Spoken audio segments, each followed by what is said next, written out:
Please subscribe to support the channel. You live in one galaxy with hundreds of billions of stars. Astronomers now estimate the observable universe holds hundreds of billions of galaxies like that. That's survey data, not science fiction. On top of that, we're not guessing about planets anymore. NASA's count has passed 6,000 confirmed exoplanets, over 6,050. Missions like Kepler and TESS, plus big ground-based surveys, keep finding more. TESS alone has flown around 7,000 to 8,000 planet candidates, most still waiting to be checked. So here's the simple statement you have to face. The universe is full of planets. Not a few, not somewhere out there, but a huge number of them. Many orbit stars older than the Sun. A fraction sit in the right temperature range for liquid water. A fraction of those has useful chemistry. In a universe this big with this many tries, the natural expectation is clear. There should be life in many places. You can put it in one line. Statistically, this sky should be crowded. So why does it feel empty? That's where the question that refuses to die comes in. In the 1950s, physicist Enrico Fermi looked at this problem and boiled it down to 4 words. Where is everybody? If intelligent life can appear on some of these countless worlds, and if some of those species build technology, travel in space, send signals, then where are the signs? Think about how much time they would have had. The universe is about 13.8 billion years old. Earth is about 4.5 billion years old. That is already a huge amount of time for stars to form, planets to cool, life to appear, evolve, and reach a high-tech stage. In our own galaxy, a civilization with even slow interstellar travel could, in principle, explore or settle the whole Milky Way in tens of millions of years, maybe a few hundred million. That is nothing compared to billions. So you line up the facts. Immense age, immense size, immense numbers of planets, huge amounts of time for someone to get ahead of us. If even a small fraction of civilizations become spacefaring and expand, the galaxy should show clear signs of them somewhere. But we look, and we see no megastructures, no clear artificial light patterns on distant planets, no obvious engineered signals in the radio spectrum, just stars, gas, dust, and noise. At this point, you have to ask, is the universe really that quiet? Or are we missing something basic? Now add the exoplanet revolution, and the puzzle tightens. Decades ago, you could say, relax, maybe planetary systems like ours are rare. That was a comfortable story. Maybe the Sun and its planets are a rare setup, and that is why we don't see anyone else. Then Kepler launched and started staring at stars, watching for tiny dips in brightness as planets crossed in front of them. Planet after planet dropped out of the data. Hot Jupiters near their stars, super Earths, mini Neptunes, multi-planet systems nothing like our own. The message was clear. Planets are standard equipment. After that, TESS widened the search across most of the sky. Now the catalog has thousands of confirmed planets and many thousands of candidates, including some roughly Earth-sized worlds in their stars' habitable zones. And that's from scanning only parts of the sky, around a tiny fraction of all stars with methods that are still limited and biased. Scale that up to the whole galaxy, and the numbers explode. So the old excuse, maybe planets are super rare, is gone. The more we learn about exoplanets, the stronger Fermi's question hits. Because if planets are common, and some of them stay stable and warm long enough, then life and intelligence stop looking like extreme miracles and start looking at least plausible, maybe even expected on a cosmic scale. Yet the data so far gives us nothing obvious back. No clear beacon, no alien megaproject blotting out starlight, no clear unambiguous, repeated artificial signal. Just stars, gas, dust, and noise. At this point, you have to ask, is the universe really that quiet? Or are we missing something basic? So you reach a fork in the road with 3 hard answers. First, life is rare. Maybe the step from raw chemistry to the first self-replicating molecules is very unlikely, and Earth hit a 1 in a trillion jackpot. Then the universe is full of planets, but almost all of them are sterile. Second, life is common, but intelligence is rare. Microbes might pop up on many worlds, but the path from bacteria to complex animals to tool-using minds takes billions of years and is easy to derail. Earth had multiple mass extinctions and long stretches with only simple life. Maybe most planets reset before anything like a human-level brain appears. Third, intelligence is common, but something is blocking us from seeing it. That something could be technical, like we're using the wrong frequencies or timescales. It could be social. Maybe most civilizations don't broadcast loudly, or they switch off radio after a short time and move to quieter tech. Or it could be dark. Maybe most civilizations don't live long enough to build galaxy-scale structures, or to maintain big, obvious beacons for millions of years. All three options change how you see yourself. If life is rare, you might be on one of the only living planets in a huge region of space. If intelligence is rare, you might be one of the only minds that can even ask these questions. If civilizations are common but hidden, then something about how advanced societies behave or collapse is blocking the universe from lighting up the way the numbers say it could. This is where the bigger truth idea starts to appear. Maybe the universe is not hiding aliens from you. Maybe it is exposing something about us, about our expectations, and about how early and blind we might be in this story. We assume the cosmos should already be full of visible civilizations, but there's another possibility sitting in the background. We might not be late to the party at all, we might be early. And if that is even possible, the next question cuts deeper. Not, where is everybody, but did we show up in the universe too soon to see them at all? Here's the next uncomfortable question. Are you actually living in a universe full of future aliens that just haven't had time to show up yet? Start with the basic clock. The age of the universe is about 13.8 billion years. That's our best measurement from the cosmic microwave background and how galaxies move. Earth formed much later, around 4.5 billion years ago. And the first clear signs of life on Earth show up by around 3.5 to 3.7 billion years ago in ancient rocks and microfossils. So once Earth cooled down enough, once the impact slowed and the surface stopped being a total hellscape, life started pretty fast on geological timescales. That gap between planet becomes stable and life leaves fossils looks short, not long. That tells you something important. Once the conditions are right, chemistry does not seem to waste billions of years sitting around doing nothing. It jumps into biology fairly quickly. This is the first hint that life itself might not be insanely hard. You don't see a half-dead Earth sitting sterile for 4 billion years and then suddenly waking up last minute. You see a planet that got hit, cooled, and then pretty fast started growing microbes, which then hung around for billions of years. So you get a strange mix of feelings. On one hand, the universe is old. 13.8 billion years is a huge number. On the other hand, on the scale of how long the universe can stay habitable, it's actually early, very early, and that's where the real time trap starts. Here's the twist that most people never think about. The era for life in the universe has not peaked yet. You're living near the beginning, not the middle. Look at the kinds of stars that exist. Big blue stars live fast and die young, a few million years. The Sun, a yellow star, gets about 10 billion years total. It's roughly halfway through its life. But then you have red dwarfs, small, cool stars. They burn fuel so slowly they can live for tens of billions to trillions of years. Some estimates go up to 10 trillion years or more for the tiniest ones. That is almost 1,000 times the current age of the universe. That means something simple and brutal. Most of the time when the universe can support life has not happened yet. We are in the first tiny slice of the total habitable window. Numbers from some studies suggest we might be in the first 0.1% or even less of all the time when planets around small, stable stars could host liquid water and long-term chemistry. So, put it in plain language, you might be in the universe's early access phase, not the main release. The stars that will dominate the future, the long-lived red dwarfs, are only just getting started. Their planets will still be sitting there with stable light trillions of years from now while our sun is long gone. Now, combine that with Fermi's question.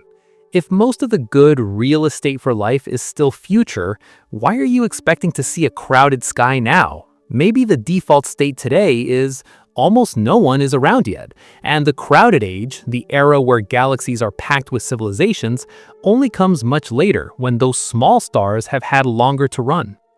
The timing problem gets worse when you remember how we see the universe at all. You never see things as they are now. You always see them as they were when the light left. Every object in space is a time delay. The moon is about 1 second in the past. The sun is about 8 minutes in the past. A star 100 light years away is 100 years in the past. And a galaxy 1 billion light years away, that's 1 billion years in the past. You are a time traveler with a broken control dial, stuck looking backward only. So imagine, just as a thought, that the universe does go on to become full of civilizations later. By the time those future galaxies and star systems light up with advanced life, the light from that era has not reached us yet. The photons you're catching in your telescopes right now left those places long before any of that happened. Even if there were planets out there that will one day host advanced civilizations, today you're literally seeing their baby pictures, or even earlier. Sometimes you're seeing them before the planet you care about has even formed because the light left too soon. That means two things. Some civilizations might not exist in our past light cone, and others might exist now in their own frame, but we will only see evidence of them millions or billions of years from our point of view. So the silence you see is not just about distance, it's about time. You are listening to a cosmic recording that is badly out of sync, and you're judging the whole universe based on delayed snapshots. That leads to the next harsh question. Are we early birds, or are we just cosmic weirdos? One hypothesis that shows up in the research is this. Maybe the typical time for intelligent life to appear is not now, but much later, especially around long-lived small stars. Think about a red dwarf with planets in the right temperature zone. That system can stay stable for tens or hundreds of billions of years. There is no rush. Chemistry can fail 1,000 times and still have time to try again. In that picture, Earth looks strange. We have a sun that lives about 10 billion years, and we hit technological intelligence around 4.5 billion years into the planet's history. That might be unusually fast. Maybe on most worlds, things move slower or reset more often, and big-brained tool users show up only after much longer stretches, or mostly around those tiny, ultra-long-lived stars. If that's even roughly true, then the bigger truth behind the silence is not mysterious and not comforting. You don't see them because you showed up way too early. The universe has barely started its main run of habitable worlds, and you are already here, looking around and complaining the room is empty. From your point of view, that's boring and terrifying at the same time. Boring because there is no secret galactic club, no hidden empire just out of sight. Terrifying because it means you might be one of the few or even the first technological civilizations in your entire observable patch, staring out into a universe that will only get busy long after you're gone. So now the paradox tightens again. If we might be early in time, the next question becomes much sharper. Even in this early universe, on all these planets that already exist now, how many of them are actually friendly to complex life at all? And how many are fake Earth-like worlds that look good on paper, but are basically unlivable for civilizations that could shout across the stars? Here's the next twist you have to swallow. The universe is packed with planets, but most of them look like terrible places to live. So the real problem might not be no planets, it might be almost no good planets for civilizations like ours. Right now, the confirmed exoplanet count is just over 6,000, about 6.053 as of early December 2025, with more than 7,800 test candidates still waiting to be confirmed. That sounds huge, like the universe is overflowing with other Earths. But when you dig into the types, the picture changes fast. A big chunk of those worlds are gas giants, roughly Jupiter-like. Another big chunk are super-Earths and mini-Neptunes, planets bigger than Earth but smaller than Neptune. Many of them orbit so close to their stars that a year there is just a few days. One recent breakdown puts the catalog at roughly 2,000 gas giants, more than 1,700 super-Earths, and only around 700 rocky terrestrial-type planets.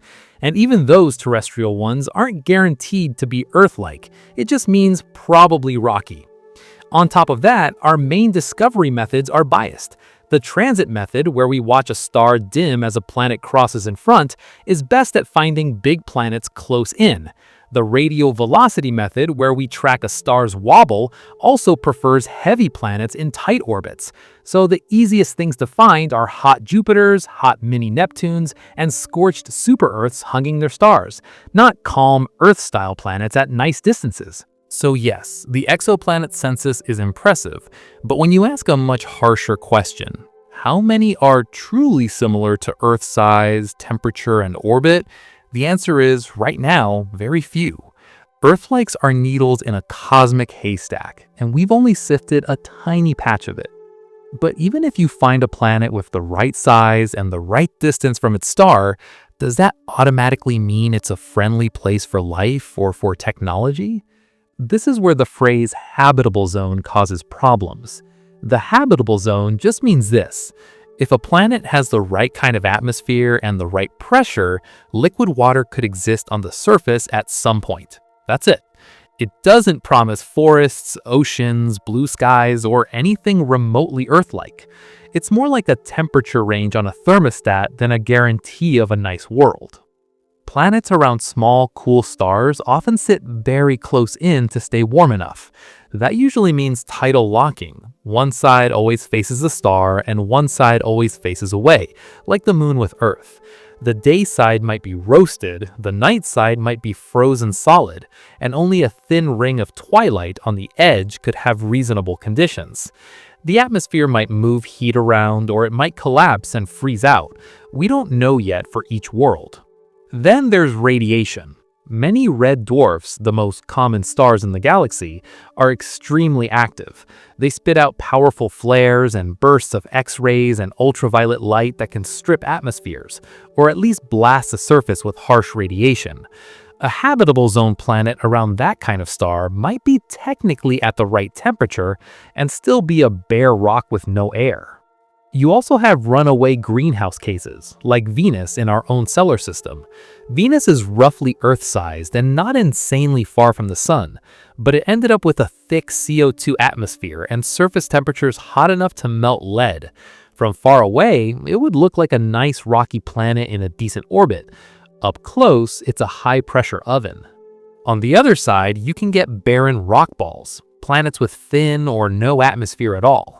They sit in the habitable zone, but without air and pressure, liquid water can't last on the surface. It just boils away or freezes instantly. So habitable zone means maybe possible for liquid water if a lot of other conditions line up. It does not mean ready-made home for a civilization that builds radial towers and starships. But you might say, fine, some of those are bad. What about worlds with oceans? Doesn't water fix everything? This is where things get even stranger. We're starting to pick up signs of ocean worlds and Hycean worlds, planets with deep global oceans under thick atmospheres. Some of them are bigger than Earth, more like sub-Neptunes.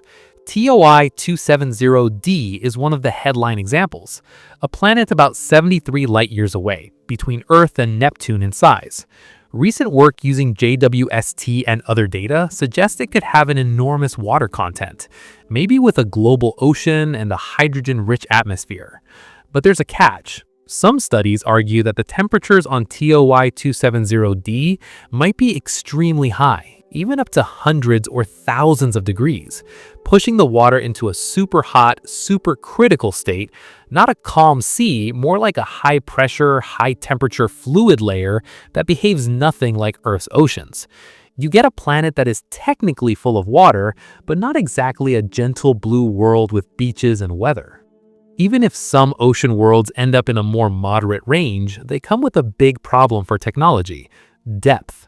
If you have tens or hundreds of kilometers of ocean over any rock, there's no land surface. That means no open air, no easy way to start fires, no easy access to metals, no dry place to build electronics or radio antennas. You could still have life there, even intelligent life, but any civilization in that environment is trapped under miles of water, radio silent to the outside, hidden by a thick atmosphere and an ocean roof. So now you have three big categories that can all sit in habitable zones: scorched greenhouse planets, radiation-blasted tidally locked planets, and deep ocean worlds that hide any possible technology. From far away, many of those might tick the box, Earth-sized, right distance, but up close, they are nothing like our situation. That leads directly to the next uncomfortable question. Are we sitting on a truly rare kind of world, or are we just thinking about this in the wrong way? This is where two clashing ideas come in. The first is the rare Earth hypothesis. It says complex life, and especially technological life, needs a long, picky checklist, not just any old rock in the habitable zone. You might need the right type of star, not too hot or too active, a stable orbit, a big moon to stabilize the planet's tilt, plate tectonics to recycle carbon and keep the climate stable over billions of years, a strong magnetic field to protect the atmosphere from the star's wind, the right mix of elements, and a quiet enough neighborhood in the galaxy to avoid constant catastrophic impacts. If all of that is true, then even though planets in general are common, planets that hit this entire list could be incredibly rare. In that picture, Earth is not one of many. It's one of very, very few. The silence in the sky would make sense because there are almost no other planets with this exact combination of stabilizing features. The second idea is a Copernican principle, which basically says, don't assume you're special. Historically, every time humans said we're at the center or our situation is unique, data eventually knocked that down. Earth is not the center of the solar system. The sun is not the center of the galaxy. Our galaxy is not the center of the universe. So the Copernican slap here is, be careful claiming that Earth is absurdly unique, because that attitude has been wrong many times before. So you get pulled between these two views. Either we're outrageously lucky, sitting on a planet that passes an insane checklist, in which case technological civilizations are rare by design, or our assumptions about how life spreads and what kind of real estate it needs are badly incomplete, and we're over-focusing on Earth clones while the universe is playing with a much wider range of habitats and biochemistries. That tension is the bigger truth hiding inside the planet numbers. The more we learn, the clearer it gets that habitable zone Earth twin with continents and mild weather is not the typical outcome. It might be unusually good, or it might just be one example in a huge menu of life-capable environments that we barely understand. And that sets up the next darker step, because even if you imagine a small subset of planets that really are good for complex life, that still doesn't guarantee visible civilizations. Between a nice planet and a galaxy-spanning culture, there are many steps, and some of them might almost always kill the process before it gets that far. So the next question you have to face is brutal. Even on the few worlds that roll the right planetary dice, is there some great filter that almost every civilization slams into before it can ever light up the sky? Here's the next blunt question. Even if a planet is good and life starts, what are the chances it actually climbs all the way from slime to a civilization that can shout across the galaxy, instead of stalling or dying somewhere along the way? Think of it as a ladder with brutal checkpoints. People call them great filters. Each filter is a step that might be very hard to pass. First, abiogenesis, the jump from non-living chemistry to the first self-replicating molecules in cells. Then the rise of complex cells, like ours, with nuclei and internal structures. Then multicellular life, cells working together as one organism. Then intelligence capable of planning and language. Then technological societies that discover radio, computers, and spaceflight.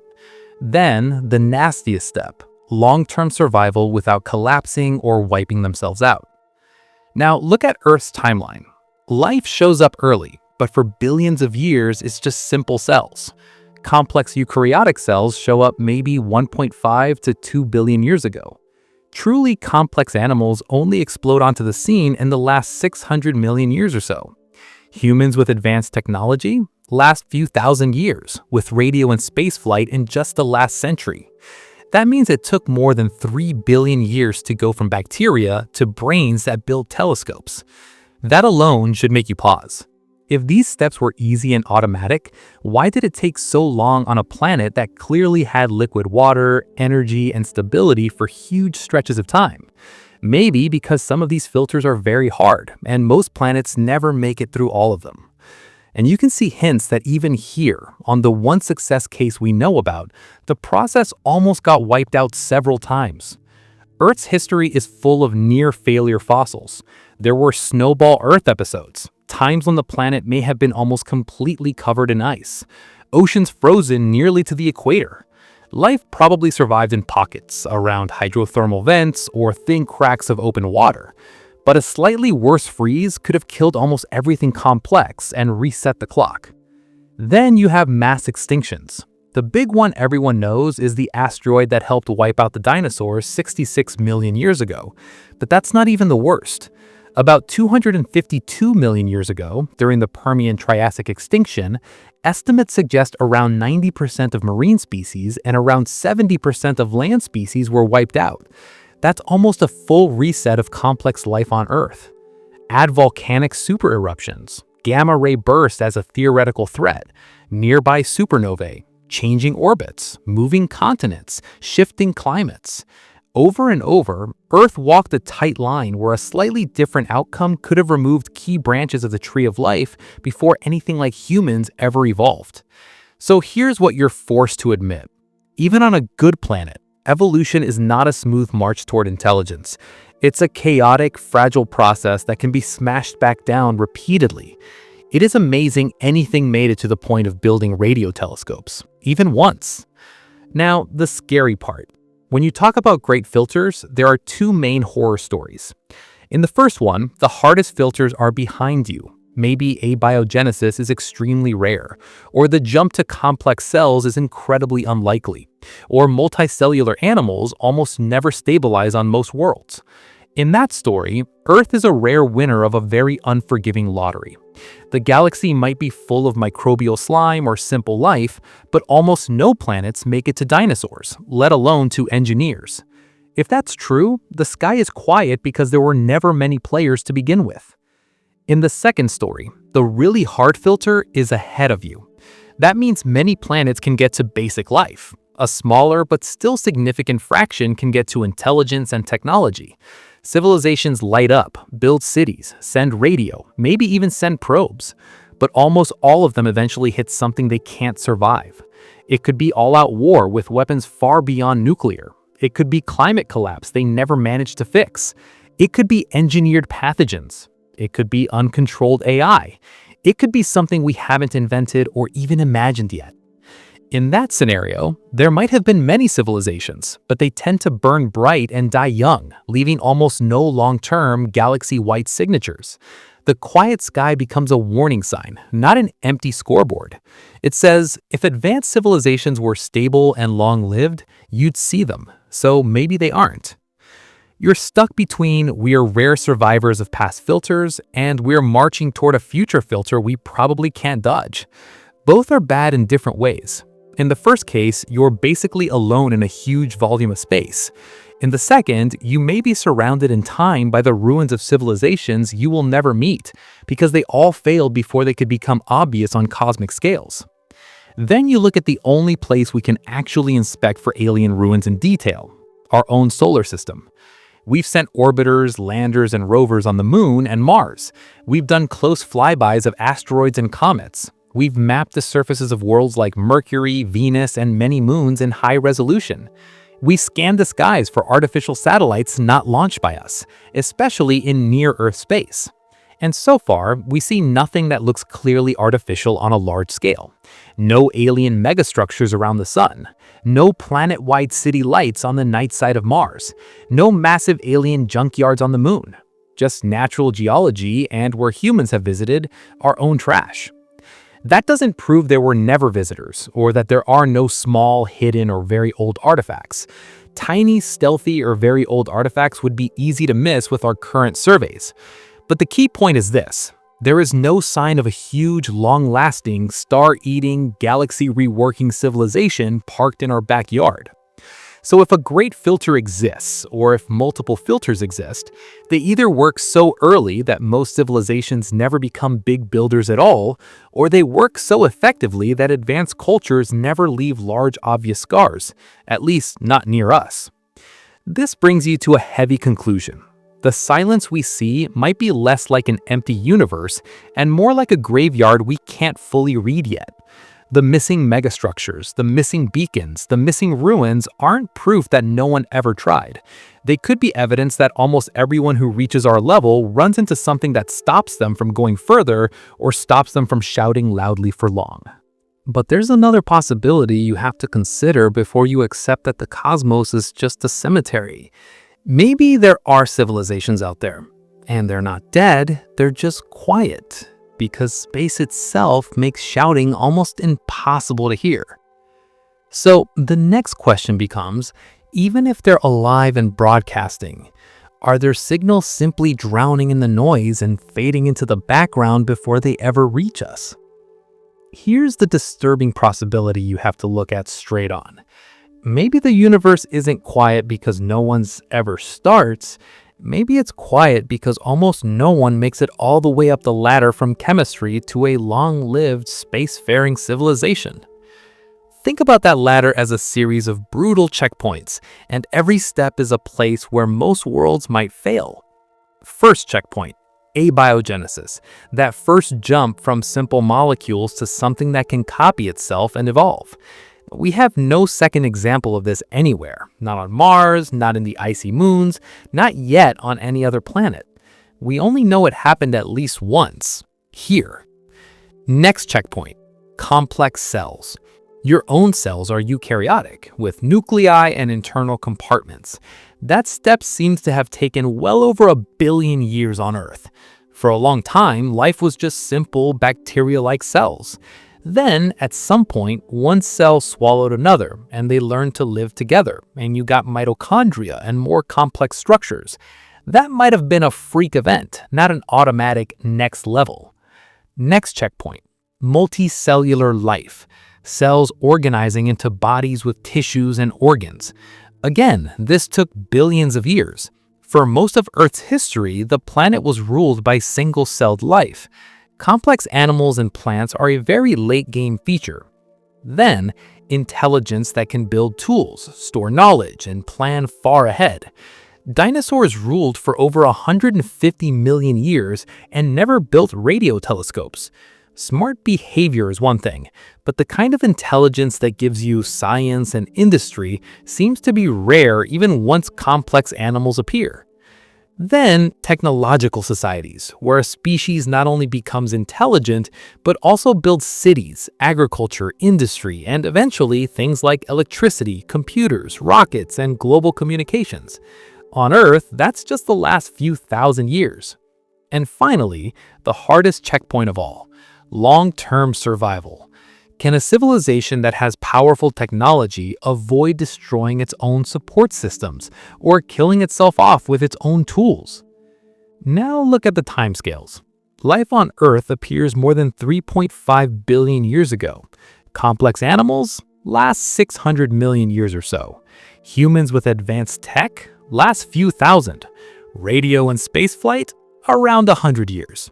So you have billions of years of microbes, a short flash of complex life, and then a tiny instant of technological civilization.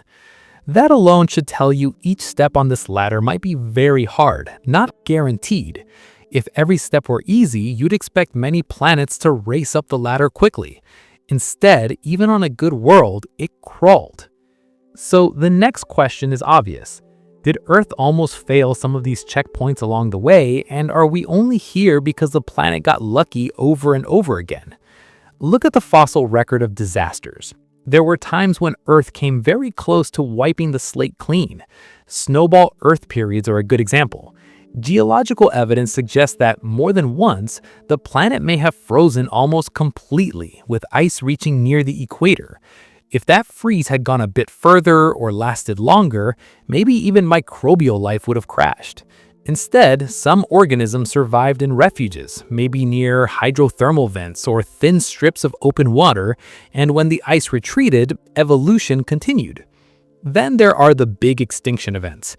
The famous ones 66 million years ago with the asteroid and the volcanic activity killed off the non-avian dinosaurs and many other species. But the worst extinction we know of is the Permian-Triassic event, about 252 million years ago. That one wiped out around 90% of marine species and a huge fraction of land species. The biosphere almost flatlined. Each of these events is a stress test. A slightly different impact angle, a bit more volcanism, a longer snowball, and maybe complex life gets knocked back to simple microbes or wiped out entirely. Then you add other threats, massive volcanic eruptions, nearby supernovae, sudden climate shifts, changes in ocean chemistry. Life on Earth has been punched in the face repeatedly. What you're seeing in that history is this. Even once life exists, and even once it gets to complex forms, it is never safe. It lives with constant risk of being reset, of losing diversity, of having whole evolutionary experiments erased. The fact that one lineage eventually led to humans is not a smooth, planned outcome. It's a series of narrow escapes. So, if you zoom out and think about other planets, it's easy to imagine millions of worlds where life starts, evolves for a while, maybe even reaches basic multicellular forms, and then gets wiped out by a single bad event. They never get to intelligence, they never get to technology, they never even get close. Now comes the really nasty question. When you talk about great filters, are you looking at obstacles that we already somehow passed, or are you staring at a deadly one that still sits in front of us? There are two main scenarios, and both feel bad in different ways. In the first scenario, the hard filters are behind us. That means things like abiogenesis, the jump to complex cells, and the rise of multicellular life are extremely rare. On most planets, either life never starts or it gets stuck at simple levels forever. Maybe Earth got a combination of chemistry, energy sources, and long-term stability that almost no other planet has. In that case, we are rare winners. The reason the sky is quiet is simple. There were never many high-level civilizations in the first place. That's scary because it means you're sitting on one of the only worlds with minds like ours, in a huge volume of space. It means when we mess up this planet, we're not just deleting one more intelligent species, we're deleting one of the very few that ever existed. In the second scenario, the worst filter is ahead of us. That means a decent number of planets can climb the ladder, at least up to intelligence and technology. Civilizations appear, build industries, explore space, maybe spread to a few nearby worlds. They send out radio for a while, then something almost always goes wrong. What could that something be? It might be all-out war with weapons far beyond what we have now. It might be climate breakdown that they fail to fix until their civilization collapses and never recovers. It might be misaligned advanced AI that doesn't share their goals. It might be some completely different technology or chain reaction we haven't discovered yet. The pattern in this scenario is brutal. Powerful civilizations don't last long. They burn through their own stability in a few centuries or millennia, and then either disappear or fall back to a low-tech state that can't be seen across interstellar distances. Their radio era is a brief flash. Their megastructures, if they ever build them, never get big enough or stable enough to dominate a galaxy. So, if that's the case, the quiet sky starts to look less like no one is out there and more like almost everyone who got this far is gone now. You're caught between two different kinds of dread. Either we're incredibly rare winners in a universe where almost no one ever gets this far, or we're in the middle of a process where almost everyone who gets this far doesn't get much further. And that leads to a sharp, uncomfortable thought. If the sky is this quiet, with this many planets and this much time, maybe the universe is full of filters that wipe out most potential spacefaring stories before they get loud enough or long-lived enough to register on a galactic scale. Here's a simple challenge to the doomsday story. If civilizations keep getting wiped out by some great filter, shouldn't we at least see their ruins in our own backyard? Look at what we've actually done in the solar system. We've mapped the moon down to meters with orbiters. We've landed on it, driven across it, brought rocks back. We've sent multiple orbiters and rovers to Mars, scanned its surface in high resolution, measured its atmosphere. We've flown by or orbited asteroids and comets. We've imaged the surfaces of Mercury, Venus, and a bunch of icy moons. We've also surveyed near-Earth space for objects, including artificial satellites. If there were alien megastructures around the sun, we'd notice.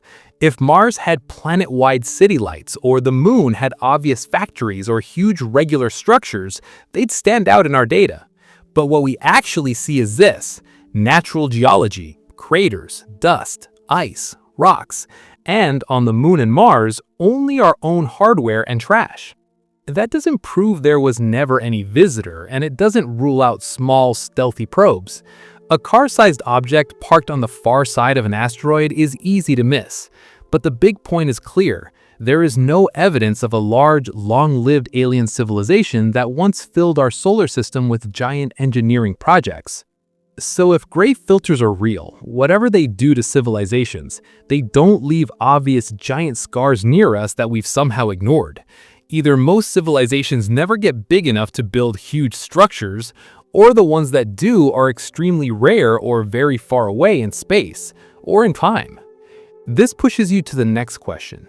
Maybe the universe isn't only quiet because civilizations die. Maybe a big part of the silence is that even if they're alive and broadcasting, their signals just fade into nothing long before they reach us. Start with the basic physics that doesn't care about your feelings, the inverse square law. When you send out a radio broadcast in all directions, the energy spreads out over a bigger and bigger sphere as it travels. The surface area of that sphere grows like the distance squared. That means if you are twice as far away, the signal is 4 times weaker. 10 times as far? 100 times weaker. 1,000 times as far? 1,000,000 times weaker. So imagine a civilization shouting with radio. Their signals fill their local space, loud and clear to their own receivers. A few light years out, it's still detectable with good equipment. A few hundred light years out, the same signal has been smeared over such a big area that it's drowned in natural radio noise from stars, galaxies, and your own electronics. It doesn't matter how loud normal TV or radar is on a planet. Spread that energy over hundreds or thousands of light years in all directions, and it turns into a whisper buried in static. That's the first part of the speed of light prison.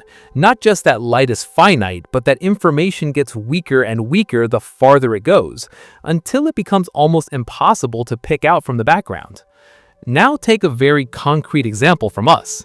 In 1974, the Arecibo telescope in Puerto Rico sent a focused radio message toward the globular cluster M13. It was a one-time, high-power transmission, basically a demo of what we could do. M13 is about 25,000 light-years away. At the speed of light, that message will take about 25,000 years to get there. So here's the humility check. No one there has heard it yet in their frame. No one here will know if they heard it and replied, because their answer, if they send one, takes another 25,000 years to get back. You are 51 years into a 50,000-year round trip. From our point of view, that experiment is effectively frozen. And that's for a very powerful, deliberately focused beam from one of the largest radio dishes ever built, aimed at a dense cluster of stars. For normal, non-aimed leakage like TV broadcasts, radar, or Wi-Fi, the range at which they're detectable by another civilization is much smaller, probably tens of light years at best, unless someone has insanely good instruments and knows exactly what to look for. So if you expect the galaxy to be full of casual hello signals that are easy to hear everywhere, that's already unrealistic. You'd need civilizations deliberately sending strong, focused beacons for long periods, and you'd still be dealing with light travel time delays. Now ask, have we even looked properly for those focused beacons? For decades, SETI projects have pointed radio telescopes at stars and listened. The heavyweight in that game is Breakthrough Listen. It has around $100 million in funding, thousands of hours on huge radio telescopes like Green Bank and Parkes, plus optical searches with telescopes like the automated Planet Finder. The plan is to survey up to 1 million nearby stars and the centers of about 100 galaxies over a broad range of radio frequencies and also in optical laser bands. This is not a tiny hobby search. It's the most comprehensive technosignature survey ever done. Thousands of hours of data, billions of signal candidates pushed through heavy analysis, including modern machine learning. Breakthrough's own people say they generate more data in a day than older SETI projects did in a year. And the headline result so far is simple. There is no confirmed artificial signal. They've seen interesting candidates and then ruled them out as human radio interference, satellites, or natural sources. As of 2025, they explicitly say, "We've not yet detected a confirmed technosignature," even though their constraints on what could be out there are getting tighter. But you have to be careful how you read that. It does not mean we checked the whole sky and there's nothing. It means we did a big search, but it still covers a tiny fraction of all the combinations of sky position, frequency, signal type, and time that matter. Think of all the variables: where you look, how often you look, for how long, what frequencies you monitor, what signal patterns you can recognize, how well you filter out your own noise. Even with a big project like Breakthrough Listen, the actual volume of parameter space we've searched is minuscule compared to what's available. So here's the bigger truth that hurts a bit. Space is stupidly big, in distance, in time, and in all the ways a signal can be sent. Our search so far has basically been scanning a few points in a massive 3D grid for a short moment in a couple of radio bands and a few optical bands. That's all. From that perspective, the quiet we see might not be a cover-up, and it might not even be a strong clue that no one's there. It might just be exactly what you should expect when a young species with limited instruments in one corner of one galaxy has only just started to listen. You've checked a tiny piece of your own cosmic backyard for a cosmic instant, and you're already tempted to say no one's home. The honest answer is harsher and more interesting. We don't know yet because we have barely started. And that leads straight into the next twist, because even as we improve our searches for radio and laser signals, another front is opening. Where we don't listen for messages at all, we look for the chemical fingerprints of life in alien atmospheres. And that might show us microbes long before we ever hear a single alien word. Here's the shift that should make you sit up. The question is no longer just, is anybody out there? It's, does any of this data look wrong in a way nature can't easily explain? Instead of waiting for a clear hello signal, modern SETI treats the sky like a giant data set. You're not just listening for one kind of radio tone.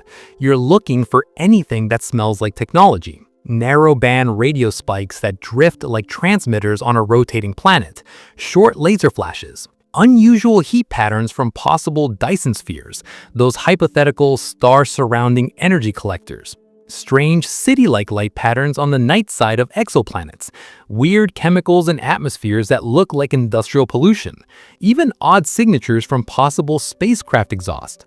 All of these fall under one word: technosignatures. Any measurable signal or effect that would be very hard to get without some kind of technology behind it. So the game becomes simple to say and hard to do.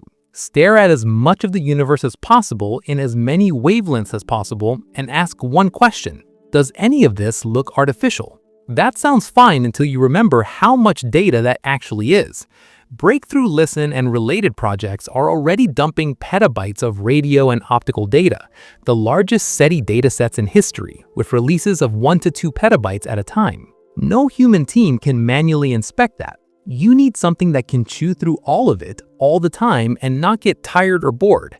This is where AI stops being hype and becomes a hard requirement. Deep learning systems, the same class of tools used for image recognition and speech, are now being trained to tell interesting candidate signals from boring human interference or natural radio noise. One 2023 study used a deep learning model on about 480 hours of Green Bank telescope data from 820 nearby stars as part of the Breakthrough Listen program. The AI pulled out 8 promising signal candidates that traditional pipelines had missed, which were then checked and in the end ruled out as interference. The message isn't aliens. The message is AI can find needles in haystacks we didn't even see. And the speed jump is getting ridiculous. In 2025, Breakthrough Listen and the SETI Institute showed off a new AI system running on NVIDIA's Holoscan platform at the Allen Telescope Array. It can process streaming radio data roughly 600 times faster than existing methods, over 160 times faster than real time, while also cutting false positives by about a factor of 10. That means you can stare at a huge chunk of sky in real time at very high data rates and keep up with the fire hose. So the search volume is exploding right now, not in some distant sci-fi future. We're not talking about a small upgrade. Breakthrough Listen already covers about 10 times more of the sky and at least 5 times more radio bandwidth than older surveys, and generates as much data in a day as older SETI programs did in a year. Now you add an AI layer that can rip through that data hundreds of times faster, flagging anything weird for humans to inspect. The result is clear. If there are bright, simple, repeating beacons in the nearby galaxy in the bands we're watching, our odds of spotting them just went way up. So here's the obvious follow-up. With all this hardware and software thrown at the sky, what have we actually found? This is where you need to stay honest and not romantic. Despite all the new methods, the new telescopes, and the new AI pipelines, we still have 0 confirmed artificial signals. Breakthrough Listen's big analyses of hundreds to over 1,000 nearby stars have come back with the same basic answer. Lots of candidates, all of them, so far, explainable as satellites, Earth-based radio junk, or natural astrophysical sources. The deep learning study that dug out those 8 interesting signals? All ruled out after follow-up. That's not a failure, it's data. It tells you something specific. In the parts of the spectrum we've checked, around the stars we've targeted, there are no obvious, loud, continuous beacons screaming at us. If someone nearby is transmitting, they're either not using the simple radio lighthouse model we expect, or they're not doing it often or powerfully enough for us to spot them yet. So you land on a harsh but precise statement. With current instruments plus AI, we can already say that strong, deliberate, always-on radio beacons from the nearest stars are either rare, short-lived, pointed away from us, or extremely subtle. Now, the twist that should make you uncomfortable. The better we get at this, the less we can hide behind ignorance. In the old days, you could shrug and say, "We just haven't looked." That was basically true. Now, with petabytes of public data, global telescope networks, and AI systems that can scan in real time and catch patterns humans miss, that excuse starts to fade. Every year that passes with no confirmed technosignature tightens the constraints. Not to 0, but tighter. If we keep ramping up this kind of search, spreading to more frequencies, more sky, more time, and layering in other technosignatures like infrared searches for Dyson sphere-like waste heat or optical surveys for artificial city lights, and we still find nothing, that won't prove there are no civilizations, but it will push you towards some uncomfortable conclusions. One option, civilizations mostly don't exist, at least within the volume and time window where we could realistically see them. That loops back to the Great Filter and rare Earth ideas. Another option, civilizations exist, but they mostly don't broadcast the way we expect. Maybe they use very tight beams between their own probes and colonies, so most of the time their chatter never crosses our line of sight. Maybe they switch to communication methods that don't leak much radiation at all, like fiber-like links or exotic physics we don't understand yet. Or maybe they deliberately avoid being loud because they've learned that shouting into the dark is a bad idea. A third option, which is easy to underestimate, is that we're still looking in the wrong ways. Our AI is trained on patterns we can imagine. Our technosignature checklists are based on human technology and human history. An older alien civilization could be using completely different styles of engineering that produce signals we currently classify as boring or natural because we don't know what else to call them. Whichever way you lean, one thing becomes clear. The silence we see gets harder and harder to blame on we just never checked. We are checking. We're checking more every year. And the more sophisticated our tools become, the more the lack of obvious signals becomes a real clue, not just an annoying gap. So the tension ramps up. If the technosignature hunt with AI keeps coming up empty, maybe the first sign of alien life we see won't be a message or a beacon at all, but something much quieter. A weird mix of gases in the atmosphere of a distant planet, the fingerprint of biology with no technology attached. Here's the important reset. When you hear search for aliens, you probably picture UFOs or radio messages. But right now, the sharpest tool we have is basically a chemical nose pointed at alien skies. The James Webb Telescope is not zooming in on flying saucers. It's staring at stars while planets pass in front of them, and it's watching the starlight that leaks through those planets' atmospheres. Different gases absorb different colors of infrared light, so when you spread that light out into a spectrum, you get a barcode of what the atmosphere is made of. That's the whole trick. No saucers, just chemistry imprinted on light. So what has it actually seen so far? Not maybe hints, but hard detections. One of the first big wins was WSP-39b, a hot gas giant about 700 light-years away. Webb's NIR-SPR instrument recorded a clean transmission spectrum and nailed a clear carbon dioxide signal at around 4.3 microns.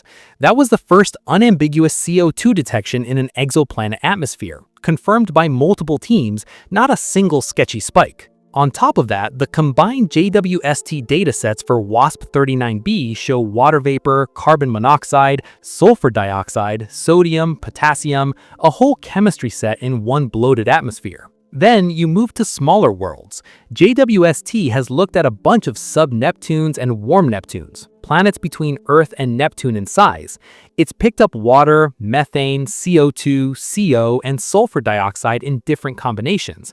For example, on WSP-107b and TOI-421b. These aren't vague, maybe water headlines. They're molecular fingerprints repeated across independent observations and instruments. So at this point, two things are clear. First, JWST can absolutely read exoplanet atmospheres.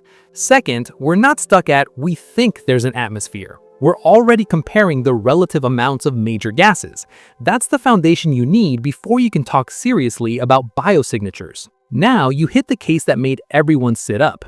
K2-18b. K2-18b is a sub-Neptune about 120 light-years away in the habitable zone of a red dwarf. It's too big to be Earth-like, but it might be a Hycean world with a deep ocean beneath a hydrogen-rich atmosphere. When JWST looked at its transmission spectrum, it saw strong signs of methane and carbon dioxide, plus a low level of ammonia. That pattern matches models where you have a water ocean under a hydrogen envelope. Then came the really spicy part. The same dataset showed a hint of dimethyl sulfide, DMS. On Earth, DMS in the atmosphere is produced only by life, mostly by marine phytoplankton. There is no known large abiotic DMS source on our planet. The initial 2023 analysis flagged it as a possible detection. Follow-up work in 2024 strengthened the case but still kept the language cautious because the signal is weak and model-dependent. So where does that leave you? Not at "we found aliens," but at something almost as important. Proof that JWST is sensitive enough to see life-linked chemistry at interstellar distances, if it's there and if it's strong enough. Scientists are very careful here. There are papers arguing that the K2-18b data can be explained without life, for example by a purely non-biological Hycean atmosphere, and pointing out that a lifeless world should actually have much less methane than what was inferred. Others are exploring how robust the DMS signal really is. That's normal. Before anyone claims life, the community will try to kill the idea from every angle. But from your perspective, the key point is this. We are now seriously debating whether a telescope can see molecules made by alien microbes on a planet more than 100 light-years away. That debate did not exist in this form 10 years ago. Now, zoom out from that one planet. People working on biosignatures are not betting everything on a single magic molecule. They're thinking in terms of gas combinations that are very hard to maintain without biology. Methane is a good example. On Earth today, most atmospheric methane is produced by life. It's also chemically fragile. Ultraviolet light and reactions in the atmosphere destroy it over time. If you see a lot of methane in the atmosphere of a rocky planet, especially together with a lot of CO2 and very little carbon monoxide, that suggests something is constantly resupplying it. Several recent modeling studies argue that CH4 plus CO2 with low CO in the right context is a strong biosignature candidate for planets around cooler stars, where photochemistry behaves in predictable ways. JWST can already see methane and carbon dioxide in sub-Neptunes. It is right on the edge of being able to do the same, in some cases, for super-Earths and maybe future nearby rocky targets. And we're just at the start of its exoplanet program. Early reviews of JWST's biosignature potential say clearly, in the right cases, detecting this kind of gas max is within reach, not fantasy. So here's the real mental shift. For decades, finding aliens meant waiting for a message or catching a UFO. Now, the more realistic path is you stare at enough planet atmospheres, you find one where the gas ratios don't add up without life, and you say there is almost certainly biology there, even though you have no picture, no signal, and no contact. That means the first confirmed sign of alien life will probably not be a dramatic radio beacon. It will be a plot of infrared brightness versus wavelength with a weird combination of gases highlighted. It will look boring to most people and completely explosive to the ones who understand what it means. And that raises a fresh, uncomfortable question that pushes the tension even higher. If we can sniff out alien microbes from light years away, but still see no trace of alien technology, what does that say about the kind of universe we live in? Here's the scary idea that refuses to die. What if the universe isn't empty at all? What if it's watching you and deliberately refusing to answer? That's the zoo hypothesis. The basic story is simple. Advanced civilizations are out there, they know about Earth, but they've agreed not to contact us. We're like animals in a protected reserve or exhibits behind glass in some giant cosmic zoo. They observe, maybe they take data, maybe they run long experiments, but they don't interfere because they don't want to disturb our natural development or contaminate our culture. The idea was written down clearly in the 1970s by astronomer John Ball, and it's been orbiting the Fermi paradox ever since. You can picture the cinematic version instantly. Earth floating in space, quietly monitored from the dark by unseen watchers, who will only step in if we either destroy ourselves or finally grow up enough to be ready. It feels neat. It keeps aliens in the story without forcing them to actually show up. But now you have to slam on the brakes and look at what the data actually says. Despite all the talk, we have zero verified evidence of alien visits, bases, or megastructures. Not low, not weak, zero.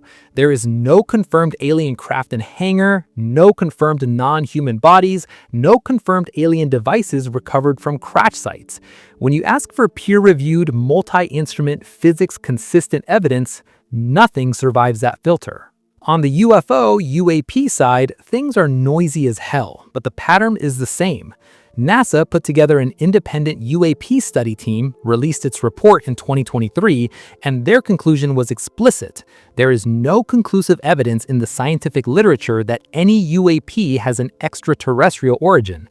The main problem they emphasize is bad data, low resolution, incomplete measurements, and no reproducible events. The U.S. Department of Defense set up AARO, the All-Domain Anomaly Resolution Office, to go through military and government cases. Their 2024 reporting covers hundreds of new UAP incidents. The wording from their public summaries is blunt. After reviewing reports going back to 1945, including classified archives, they found no evidence of extraterrestrial beings, activity, or technology, and no proof that the US government is hiding alien craft or reverse-engineered hardware. Most cases they can explain are balloons, drones, aircraft, birds, satellites, or sensor glitches.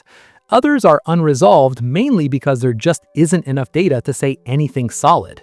That's where you have to stay disciplined. Unresolved does not mean aliens. It means we don't have enough information yet. Jumping from unknown to extraterrestrial is exactly the shortcut real science tries to avoid. On the big structure side, the picture is similar. People have looked for Dyson sphere-style waste heat in infrared sky surveys like IRAS and WISE.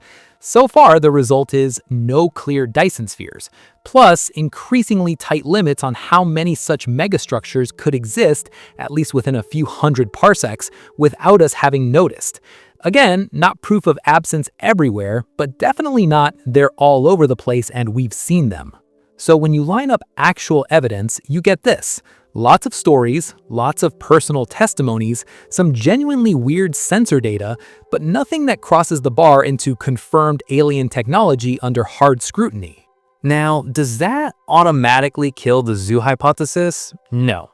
The zoo idea is logically possible. You can always say they're just so advanced and so careful that they leave no trace we can detect. You can add rules like they have a non-interference law, or they will only reveal themselves once we meet some ethical or technological standard. But you have to notice what happens each time you patch the story. To make the zoo hypothesis work, you need a lot of things to be true all at once. You need a galactic club or a hegemonic power that can enforce a non-contact rule across huge distances and timescales. You need dozens, maybe millions of different civilizations to all agree to this policy and stick to it. You need no rogue groups, no rebels, no bored teenagers with starships deciding to break the rule and land anyway. You need perfect or near-perfect stealth so that even when they visit or move around, they never leave any unambiguous physical trace that survives our telescopes, radar, or probes. You need the system to run for millions of years without a single obvious slip. Critics of the zoo hypothesis point this out a lot. Take human as your reference. How likely is it that every single society on Earth would follow a never contact rule for thousands of years with zero violations anyone could see? Now scale that problem up to galactic size with independent species that evolved under totally different conditions. The more perfect and long-lasting the conspiracy has to be, the less likely it looks under normal scientific reasoning. This is the key difference between possible and plausible. It is absolutely possible to imagine careful aliens hiding in the dark. It is much harder to justify that as the default explanation, when the alternative is simply, we don't have evidence of anyone, maybe because they're rare, short-lived, quiet, or not here. There's another layer here that is easy to miss. The zoo hypothesis doesn't just tell you about aliens, it tells you something about us. Humans hate blank spaces in the map. We are wired to see patterns, to find agency, to assign intent. When we hear unexplained noises in the dark, our first instinct is not the wind, it's someone is there. That same wiring kicks in at cosmic scale. The universe is quiet, the data is incomplete, we're frustrated, so our brains throw up narratives. Zookeepers, prison wardens, simulation admins, secret galactic councils. Those stories fit our psychology very well. They give the silence a purpose. They turn "we don't know yet" into "they're doing this to us." It feels better to imagine we are under observation than to accept that we might just be very early, or very alone, or simply not interesting enough for anyone to care. That's the hidden truth sitting underneath the zoo idea. Right now, the strongest thing it reveals is not the motives of aliens. It's our discomfort with a universe that doesn't explain itself on our schedule. The cosmos might have watchers, it might have rules and empires and quiet giants. But as of today, that's storytelling, not data. So you're left with a sharp divide. On one side, a clean, boring statement. All verified evidence we have points to no confirmed alien visitors, no secret bases, no captured craft, no megastructures in our neighborhood. On the other side, a set of emotionally satisfying narratives built to fill that gap. And this funnels you directly into the next, even colder question. If we strip away the idea of cosmic zookeepers and take the silence at face value, what if the real reason we don't see alien civilizations is that most worlds with life never get the chance to build technology at all? Here's the next uncomfortable angle.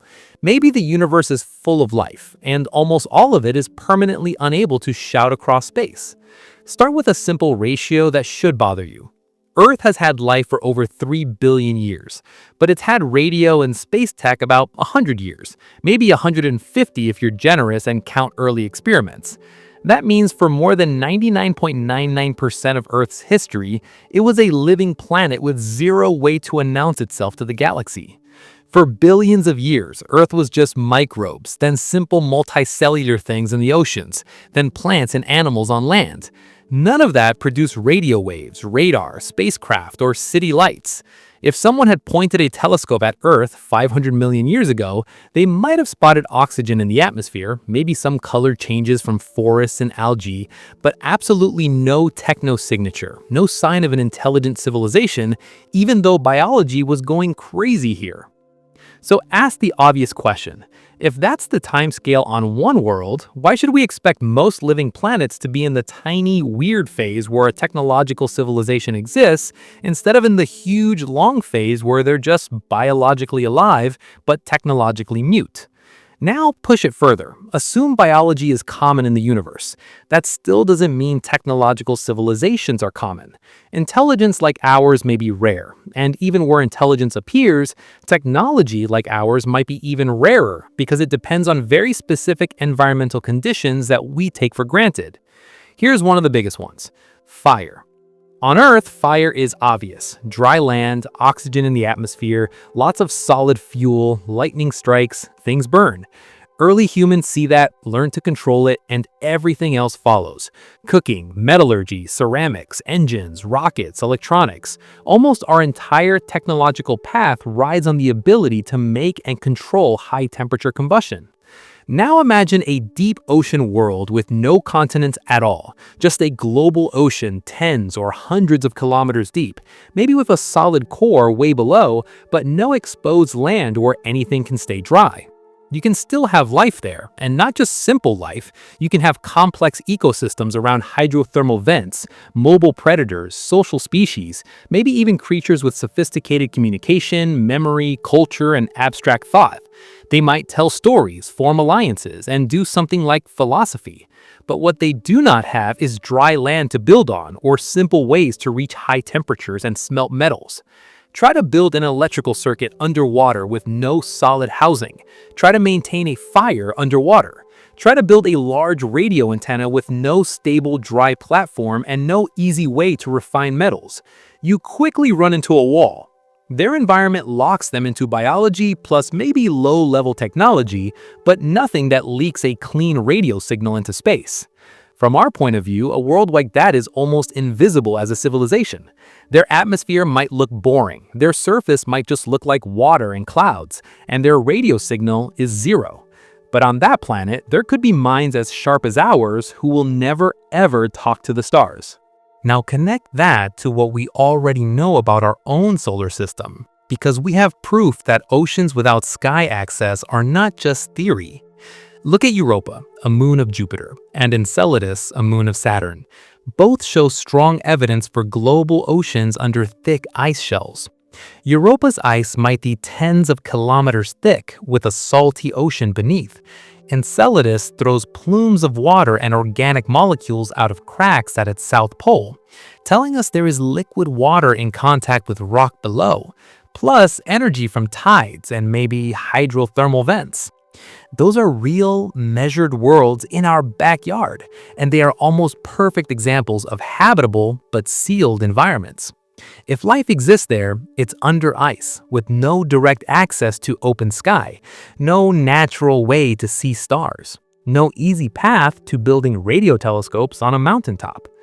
Now zoom that idea out to the galaxy.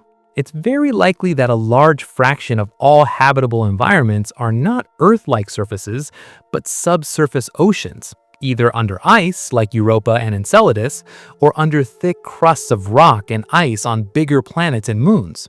These places can be stable for billions of years, shielded from radiation, with steady energy from tidal heating or internal chemistry. From a biology standpoint, they may actually be better long-term homes than exposed, fragile surfaces. But from a technosignature standpoint, they are terrible. Any intelligent species in those oceans is buried under kilometers of ice or rock, with no way to put big transmitters into open space, no line of sight to distant stars, no simple method to build large-scale, high-power radiating machines that leak obvious signals into the cosmos. So piece this together. You could have a universe where biospheres are common, especially in oceans and under ice, and where intelligent life appears multiple times across billions of years. But almost all of those civilizations stay locked inside environments that never allow radio, rockets, or visible megastructures. That brings you to the core problem. We are currently tuned to hear only one very specific kind of civilization, one that uses electromagnetic technology in the open and chooses to broadcast or leak significant signals into space. We design radio telescopes and optical surveys assuming aliens are like us, using radio, maybe lasers, maybe visible light cities, and maybe big, hot engineering projects. This is a selection effect, a bias. We're only looking for civilizations that, one, sit in environments physically compatible with our kind of technology, and two, make technology choices similar to ours. If the universe is dominated by life that never invents antennas, or invents them but only uses them in sealed habitats, or quickly switches to quieter technologies that don't spray energy into space, then our silence is not a sign that they're not there, it's a sign that we built our search around the tiny subset of cases that resemble our own story. So the big silence might not be that big. It might just be the silence of one instrument pointed at one narrow slice of possibilities, while the real action is happening in forms and places that method simply can't pick up. And here's where the tension spikes again. Because sometimes when we do point our instruments at the sky, we really do see strange, repeating signals, things that at first look exactly like what we'd expect from alien technology. Neat pulses, fast bursts, shocking brightness. And for a moment, it feels like the universe is finally answering. Then, when we dig deeper, those "this has to be aliens" moments turn into something else. Not civilizations, but extreme natural physics we didn't understand yet. Which means the universe is not just quiet, it's actively tricking us. How many times have we already thought this has to be aliens, and then had the universe smack us with something even stranger? Go back to 1967. Jocelyn Bell Burnell is a grad student staring at long strips of chart paper from a radio telescope. She keeps seeing a weird pattern. Pulses, 1 1/3 seconds apart. So regular it looks like a clock. Not random noise, not normal astrophysics, just tick, tick, tick. Her group jokes about the obvious scary explanation and gives the source a nickname, LGM1, Little Green Men 1. For a short time, they seriously entertain the idea that it might be an artificial beacon.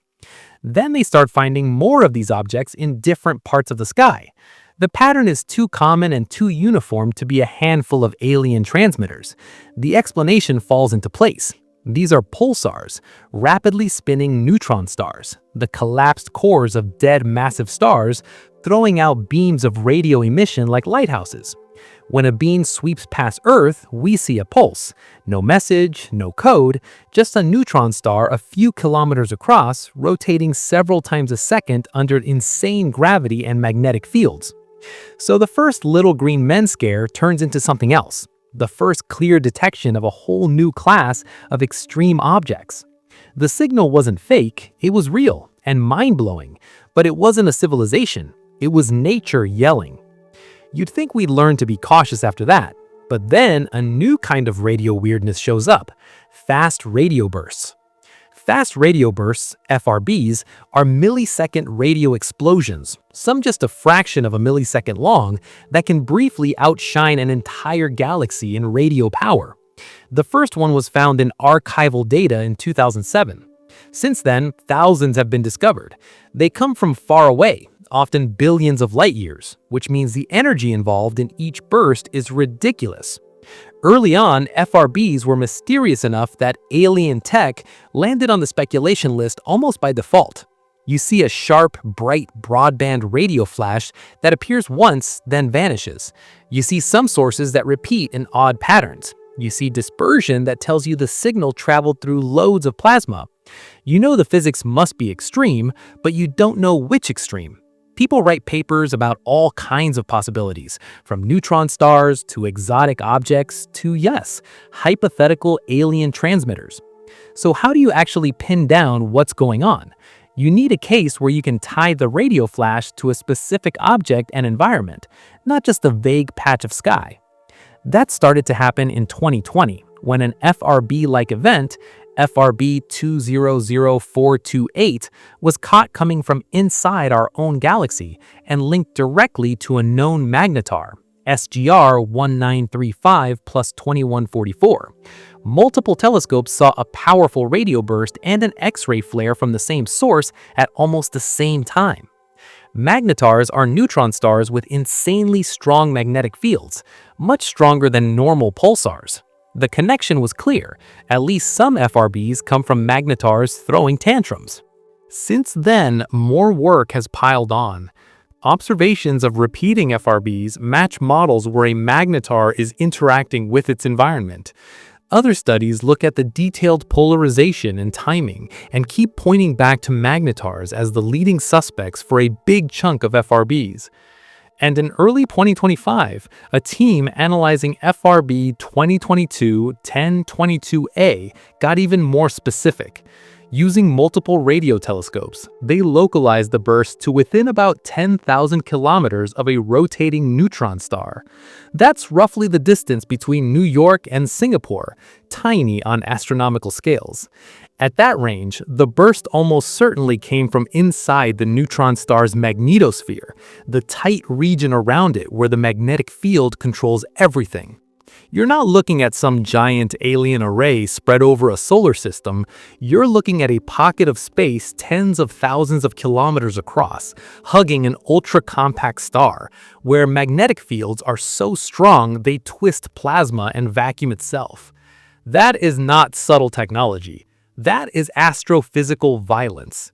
Whatever FRBs are in detail, at least some of them are clearly tied to neutron stars and magnetars, doing things at energy densities you don't get from any civilization we can sensibly imagine. So, what's the pattern here, and why does it matter for the "where are the aliens" question? Each time we've had a clean, repeating, high-structure signal that looked too neat or too powerful to be natural, the first emotional reaction has been, "This could be aliens." And each time, the evidence has pushed us toward new physics instead. LGM-1, the little green men pulsar, turns into the discovery of neutron stars with regular beams. FRBs, the cosmic flashbangs that some people half-jokingly put on the alien menu, turn into magnetars and ultra-compact environments we still don't fully understand, but which are clearly not radio beacons saying hello. The hidden lesson is simple and brutal. Nature is weirder than our sci-fi most of the time. When we see something that shocks us, the first place we should look is extreme astrophysics we haven't worked out yet, not galaxy-spanning engineering project. The universe keeps sending that message over and over through these false alarms. And that flips the alien problem on its head. The more we discover genuinely bizarre natural phenomena, the more we realize how much room there still is for unknown physics inside our noise. Before we invoke civilizations to explain a signal, we now have to ask, are we sure this isn't just another case where the universe is doing something extreme we didn't predict? That shift in thinking sets up the next twist, because even when a signal isn't aliens, it can still be insanely useful to us. In fact, the same FRBs that once sat on the maybe alien list have turned into tools for solving one of the biggest missing pieces in cosmology, the hunt for the universe's missing normal matter. Here's the plot twist. Some of the best alien-looking signals in the universe didn't give us ET, they helped us track down missing matter. For a long time, cosmologists had an annoying problem called the missing baryon problem. Baryons here just means normal matter, protons, neutrons, and the electrons that go with them. From early universe physics, especially measurements of the cosmic microwave background and Big Bang nucleosynthesis, we can predict how much normal matter the universe should have. Then you go out, count up stars, gas and galaxies, hot gas and clusters, and you only find about half of it. Roughly 30 to 40% of the expected baryons were missing from the inventory. Not dark matter, not dark energy, just ordinary stuff that wasn't showing up in our surveys. People suspected that this missing matter was smeared out in a thin, hot plasma between galaxies, the warm-hot intergalactic medium, WIM. But it's hard to detect directly because it's so diffuse and faint. X-ray and UV searches gave hints, but not a clean global measurement. Then FRBs showed up, and suddenly we had a new tool.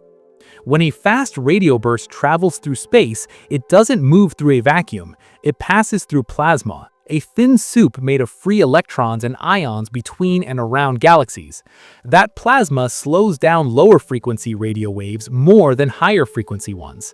So when an FRB hits our telescopes, the higher frequency part of the signal arrives slightly earlier, the lower frequency part arrives slightly later. This spread in arrival times across frequencies is called dispersion, and it's directly linked to how many free electrons the signal has encountered along the way. So each FRB is basically a line-of-sight X-ray, but in radio, telling you here's how much electron-rich material I passed through between the source and you. If you know the distance to the FRB's host galaxy, you can subtract the part of the dispersion that comes from our own galaxy and the host, and what's left is the contribution from the intergalactic medium in between. Do this for many FRBs across the sky, and you can start weighing the gas between galaxies. That's exactly what teams have been doing. Early work around 2020 already showed that localized FRBs followed a neat relationship between dispersion measure and redshift, the McQuart relation, which strongly hinted that the missing baryons really do live out in intergalactic space. More recent catalogs, with dozens to hundreds of well-localized FRBs from billions of light-years away, have sharpened the picture. By combining the dispersion data with models of how gas should trace the cosmic web, simulations and observations of galaxy halos, researchers have been able to split up where the normal matter actually sits today. The numbers are striking. One 2024 analysis found that the majority of baryon at low redshift live outside galaxies, in a hot, thin plasma web that stretches between them. Roughly 3/4, around 70 to 80%, are in the diffuse intergalactic medium, about 10 to 20% are in the extended halos around galaxies, and a small leftover fraction, under 10%, is tied up in the stars and gas inside galaxies themselves. That's the missing baryon problem basically solved. The lost matter wasn't gone, it was just hiding in a form that was too spread out and hot for our older methods to see clearly.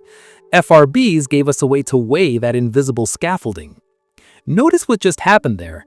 We didn't find aliens with these insane radio bursts. Instead, we used signals that once sat on the maybe alien list and turned them into precision tools to map the structure of the universe. That's the bigger move the cosmos keeps pulling on us. Our obsession with strange signals, with "is this aliens?" forces us to build better telescopes, better detectors, better analysis pipelines. Then, when the explanation turns out to be natural, we walk away with a deeper understanding of gravity, magnetism, plasma, and the distribution of matter on cosmic scales. So you can honestly say this line out loud. In trying to hear extraterrestrials, we ended up discovering where the universe hid a huge chunk of its ordinary matter. That's not the story you were promised as a kid. No giant saucers over cities, no decoded messages from distant clusters. But it tells you something important about the kind of universe you're actually living in. A universe that doesn't care about your expectations and will happily use your hunger for aliens to drag you into better physics. And that leads straight into the next question, because if even our own solar system shows no obvious alien structures, but we know probes and robots are easier to send than living beings, are we really sure we've looked hard enough for small, quiet technosignatures right here at home? Here's the blunt question you have to face. If alien civilizations are real and can travel, shouldn't the easiest place to spot their tech be our own solar system, not some planet 100 light-years away? A lot of scientists have taken that seriously. One idea goes back to Ronald Bracewell in 1960, the thought that advanced civilizations might send long-lived robotic probes instead of shouting with radio. These Bracewell probes would park themselves in interesting star systems, watch for emerging civilizations, maybe even start talking once they detect radio. If you were going to do that here, where would you hide something? Candidates people talk about include stable gravitational parking spots like the Earth-Sun Lagrange points, Trojan regions sharing orbits with planets, the asteroid belt, or even the far side of the moon. places where a probe could sit for millions of years with very little fuel, quietly observing. So, have we actually checked? We've done a lot of high-res imaging in our own backyard, but most of it was not designed as a dedicated alien probe search.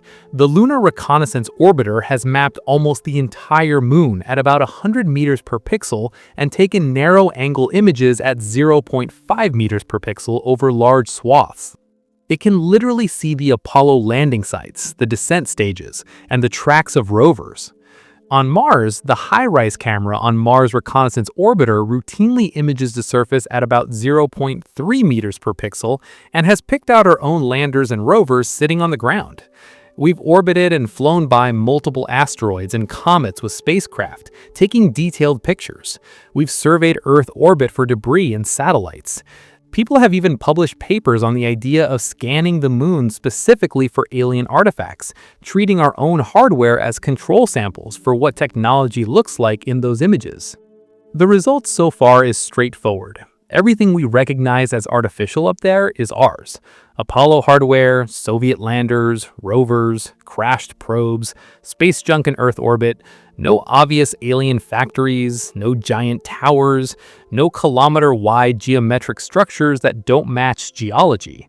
That sounds decisive until you ask a more precise question. What have we actually ruled out in size and location? This is where things get slippery. A car-sized or fridge-sized probe parked on the far side of a small asteroid, or sitting in a dusty crater on the moon, or tucked into a Trojan swarm is not easy to spot. Most high-res imaging covers narrow strips, not every square meter. Automated searches for non-terrestrial artifacts in things like old photographic plates and modern survey data are only just getting started. One recent study by Beatriz Villarroel and co-authors looked at 1950 skyplates for unexplained glints in Earth orbit, pre-Sputnik, as a way to test for unknown objects. They found odd transients, but nothing they can yet call alien. A 2025 review essay by Koparapu and Hak Misra makes this point very clearly. The search for technosignatures inside our own solar system is way less developed than the search for biosignatures or exoplanet technosignatures. We have the data and hardware to look, but only a few focused searches have ever been done. For example, surveys of Lagrange points in the 1980s, ideas for machine learning scans of lunar images, and targeted proposals to look for lurker probes in near-Earth space. So the empirical truth is weirdly in the middle. We can confidently say there are no giant alien ruins or large artifacts in the well-mapped regions, no known massive probes parked in the standard well-watched orbits, and a massive amount of parameter space we simply haven't searched in a systematic way. That's it. The rational takeaway is this: it's possible there's nothing here. It's also possible there is, but if so, it's either small, subtle, or in places we haven't checked properly. The way to find out is not to invent a perfect cover-up. It's to treat solar system technosignatures as a serious research topic and actually look. And that loops you right back into the bigger psychological tension again. On one side, an empty-looking solar system, where we are likely the only technology in play right now. On the other, a lot of human intuition that says, this feels staged. It feels like someone should be watching. If there are no obvious probes, no clear ruins, and no loud beacons, but the universe still feels strangely tuned and coherent to us, you can feel the next question rising. Are we missing a deeper layer here? Is the whole stage we're standing on, the laws, the constants, the pattern of everything, less natural universe and more constructed environment? Here's the extreme version of the someone's behind this idea. Maybe the reason you don't see aliens is because they're literally not loaded into the level you're in. That's the simulation or planetarium hypothesis in plain language. The suggestion is simple. Our whole observable universe could be a simulation running on some advanced computer built by some other civilization. In that setup, the people running it might not bother simulating alien civilizations at our scale. They might just simulate one planet with one intelligent species, plus enough galaxies and physics in the background to make things look consistent. The softer version is the planetarium idea. In that one, the cosmos you see is more like a tailored show. The stars and galaxies could be projections or a simplified environment built just for one civilization to look at. It's a universe designed to be impressive and coherent, not necessarily populated. On the surface, this neatly explains the silence. No aliens visible because the simulation settings don't include any, or include them only outside our current observational reach. The Fermi paradox becomes a rendering choice, not a physical puzzle. Now you have to ask the hard question: what does the actual data say about this? Right now, there is no observational evidence that our universe glitches in a way that screams computer. The laws of physics look smooth and brutally consistent across all the scales we can access. The cosmic microwave background follows patterns predicted by inflation and standard cosmology, with tiny fluctuations that match the theory of quantum noise stretched to cosmic size. Galaxy surveys line up with dark matter models in general relativity. Particle physics experiments at colliders keep hitting the same rules over and over again, with no obvious edge of the map or pixel grid showing up in the data. People have even looked for things like anisotropies or strange cutoffs that might hint at a discrete simulation lattice in spacetime, and so far, nothing has survived scrutiny. The universe looks continuous and boringly lawful, not like a buggy game engine dropping frames. So from a pure evidence standpoint, here's the clean statement. The simulation idea currently has zero direct experimental support. It doesn't explain any anomaly we actually see. It doesn't fix a data problem. It just sits on top of the data as one possible story about why the laws are what they are. So why do smart people bring it up at all? Because the argument for simulation is mostly philosophical and statistical, not observational. The modern version, made popular by Nick Bostrom, goes roughly like this.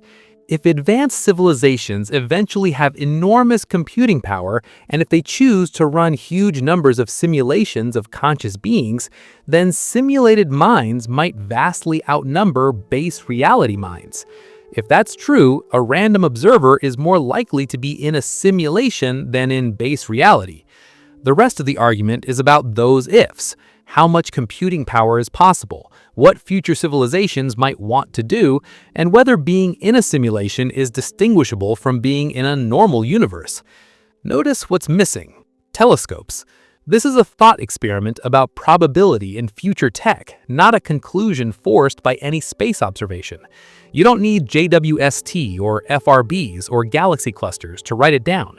You can build the whole thing sitting in a chair with a notebook. That's why you have to put it in the right box. Fascinating? Yes. Stimulating? Yes. Evidence-backed in the same way as there is dark matter or there are exoplanets? No. Science can measure the cosmic microwave background and galaxy distributions. It cannot measure how many simulations advanced aliens might run right now. That part is guesswork. There's also a psychological layer here that you should not ignore. Your brain likes agency. It likes a dungeon master.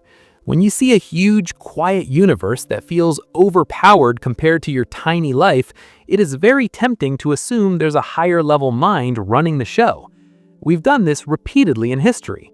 Now that we understand more physics and computing, we give it programmers. So the hidden truth exposed by the simulation and planetarium ideas is not we cracked the cosmic code, it's we really, really hate the idea that the universe could be indifferent and empty. In the absence of alien empires, we invent admins. In the absence of visible neighbors, we invent invisible designers. It feels safer than admitting we might be on our own. Could we be in a simulation? Technically, yes, it's not ruled out. Do we have any concrete reason from current data to say that we are? No. Right now, it is a story layered on top of a universe that, as far as we can measure, just runs by consistent physical laws without needing a backstage. And that circles you back to a sharper, more grounded question that doesn't rely on hidden programmers at all. Forget Sims, forget zookeepers, forget secret probes. Take the data at face value. Planets are common. Biosignatures are just starting to come into view. Technosignatures are still missing. In a universe like that, you're forced toward two brutally simple possibilities. Either we're among the very first technological civilizations to appear, or we're living in the aftermath of many that already burned out. Here's the knife-edge question that everything keeps circling back to. Are you living in a universe where you're among the very first technological civilizations, or one where you're among the very last? Take the first scenario head-on, the "we're early" universe.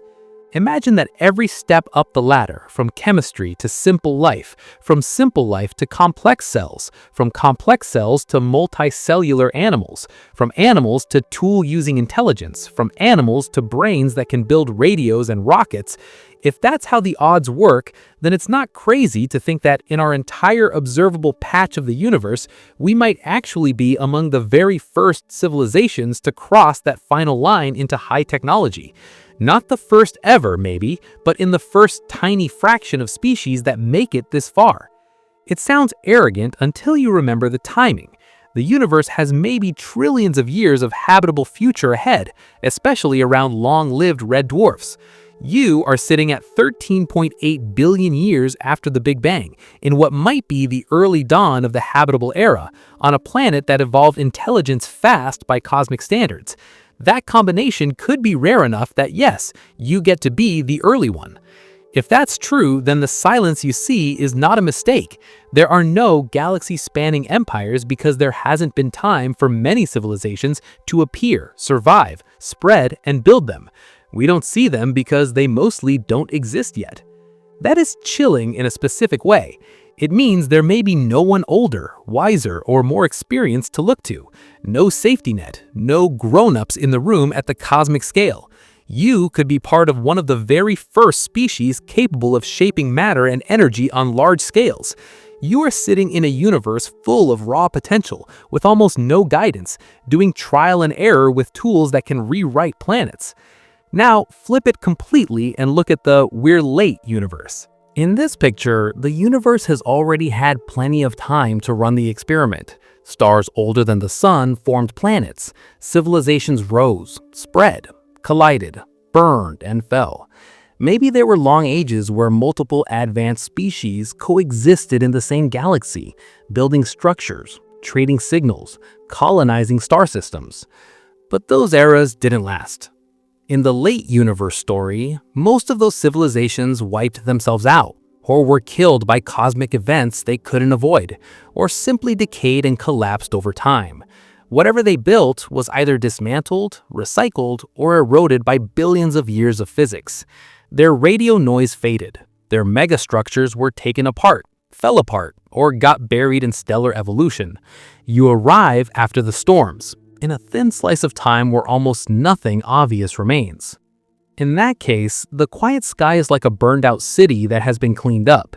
You don't see the fires, you don't hear the sirens, you don't see the people. You just walk through a place that looks calm and empty because all the drama already happened, long before you got there.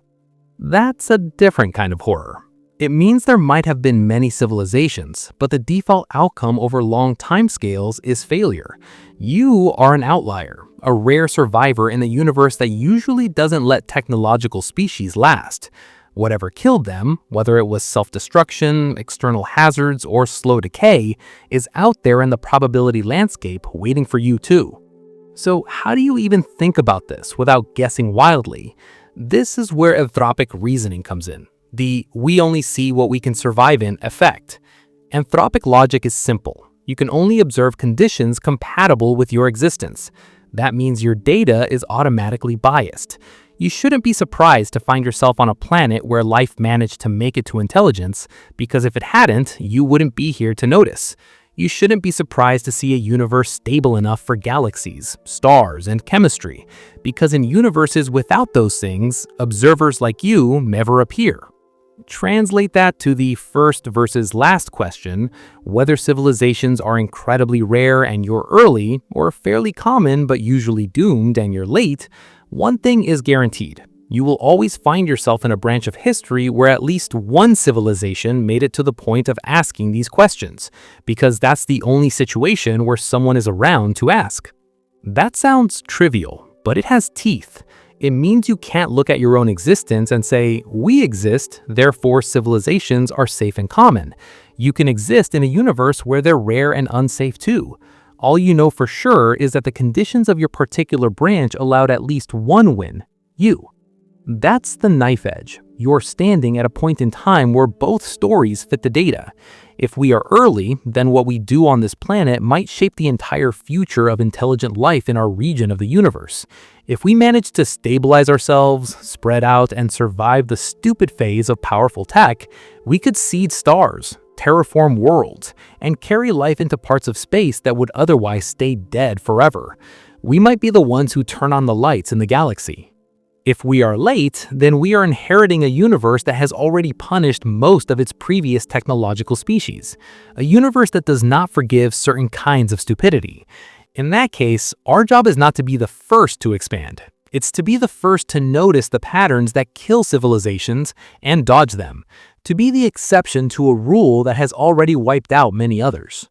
Either way, the stakes are not small. They are not about one century or one country.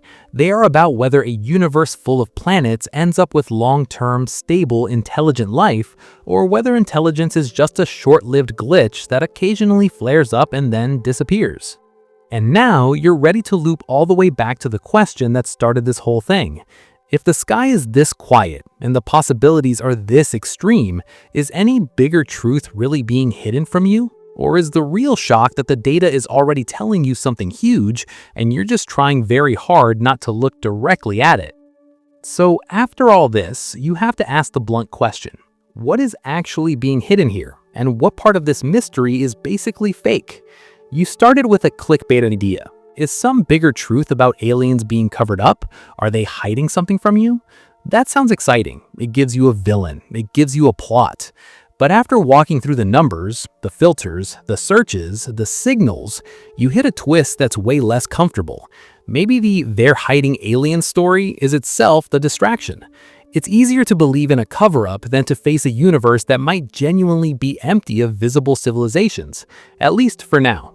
Blaming a shadowy "they" feels better than accepting that the sky is quiet because the sky is quiet. The fake mystery is, who is suppressing the truth about contact? The real one is more brutal. Why does a universe that should be full of life look like this from where we're standing? So strip it down to what the data actually says so far without the story layers. Planets are common. We've confirmed thousands of exoplanets with thousands more candidates around all kinds of stars. Statistically, there are billions of Earth-sized planets in our galaxy alone. Biosignatures are just barely within reach. JWST is starting to read the atmospheres of some exoplanets, picking out water, methane, CO2, and maybe, in special cases, patterns that could match life chemistry. It's early and messy, but it's real progress. Technosignatures are still missing. No confirmed alien radio beacons, no clear megastructures, no alien city lights on exoplanets, no alien probes or ruins we can point at and say, that is definitely not natural. So the honest summary is simple. The universe gives us good reasons to think planets are everywhere. Some of them probably host life, but there is still no hard evidence of other civilizations. That's not comforting. It also isn't a bug in the system. Emptiness is a valid outcome in science. Sometimes you look and the answer really is no signal yet. That's the part our brains don't like. We expect a big, ancient universe to be crowded and warm. The physics doesn't promise that. The laws of nature are not obligated to be kind or busy or full of neighbors. So what, if anything, is the bigger truth that is actually sitting in the open here? Look at where we are in capability. Only now do we have a space telescope powerful enough to dissect exoplanet atmospheres. Only now do we have RFB catalogs big enough to map the missing baryons. Only now do we have AI systems fast enough to scan petabytes of radio data in more or less real time. Only now do we have serious, structured conversations about solar system technosignatures instead of just jokes. That means something important. We are not at the end of the alien story. We are at the cold open. You're in the first tiny era where a species on one planet can even start asking these questions with proper tools instead of just imagination. A few decades ago, exoplanets were theoretical. A few decades from now, we might have detailed spectra of multiple habitable zone planets, better radio coverage, better optical searches, better everything. Right now is the ramp-up phase. So the bigger truth isn't they already know and they're lying to you. The bigger truth is nobody knows yet because the instruments needed to seriously answer this just came online. That's not as dramatic as a hidden alien treaty, but it's much more powerful because it means the next few centuries of what we do with science, tech, and civilization aren't filler. They're the first act of the real story. Now comes the part that actually matters for how you live, not in a vague way, but in a straightforward, what do we do with ourselves way. If we are early, if civilizations really are rare, then what we do on this planet is not small. It sets the template for what intelligence does in this region of space, maybe for billions of years. If we manage to stabilize ourselves, spread out carefully, and build something stable, then we become the first long-term voice in a universe that is mostly quiet so far. Our choices about war, climate, AI, biosafety, and expansion don't just hit the next century, they shape the future where anyone at all is out there thinking about these questions. If we are late, and the universe has already eaten most of its earlier civilizations, then we're in a different position, but the stakes are just as high. It means we're living in a universe that has already shown you what happens when intelligence and power mix in unstable ways, and the default outcome is failure. In that case, your job is not just to thrive, it's to become the exception, the one species that figures out how not to drive off the same cliffs. Either way, the picture is the same at the top level. The universe might not be hiding a cosmic empire from you, it might be doing something more unnerving, handing you an empty stage and the tools to become the first empire, or the first long-lived guardian, and then stepping back to see what you do. That's the shift from paranoia to responsibility. The scary part isn't that someone is lying to you about aliens. The scary part is that there might be no one to bail you out if you get this wrong. With or without visible neighbors, our decisions now about survival, exploration, and how we treat our own planet will echo across cosmic time in a way we're only just starting to understand. This video is for educational or entertainment purposes only, and information provided in the video may be incorrect. If you enjoyed the video, consider subscribing to the channel and like